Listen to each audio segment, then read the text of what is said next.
Bonjour, aujourd'hui pour la petite bulle de vie, j'avais envie de vous parler de l'autorisation à ne pas être parfait pour votre enfant. C'est-à-dire qu'en fait, un enfant, il apprend par modélisation, un adulte aussi d'ailleurs,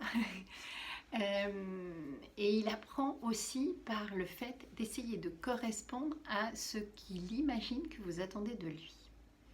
Donc ça va être de le libérer de ce soi parfait que des parents attendent inconsciemment. Tout ça, je continue à le dire, hein, c'est toujours inconsciemment. Donc inconsciemment, on aimerait qu'il réussisse, inconsciemment, on aimerait qu'il ne soit pas triste, inconsciemment, on aimerait qu'il aille toujours bien, inconsciemment, etc., etc. Donc on va toujours inconsciemment lui mettre une pression par notre vouloir.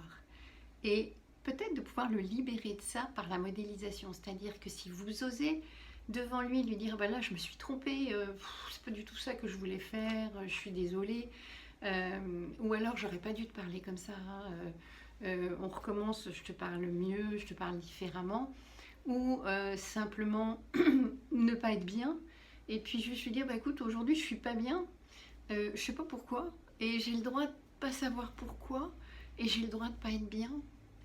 Ou aujourd'hui je suis fatiguée, c'est pas vous qui me fatiguez, c'est la situation qui me fatigue, euh, et voilà, je suis pas au mieux de ma forme. C'est-à-dire que tout ça, toute cette authenticité, vous allez l'autoriser à ne pas être parfait.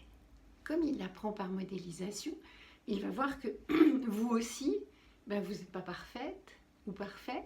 Et donc, il peut s'autoriser, lui, à ne pas être parfait. Il peut s'autoriser à se tromper. Il peut s'autoriser à recommencer. Il peut s'autoriser à ne pas être toujours bien, à ne pas être toujours souriant, à aller mal et pas savoir pourquoi aussi. Donc, en fait, c'est toutes ces autorisations implicites que vous allez donner à votre enfant qui va lui donner sa liberté.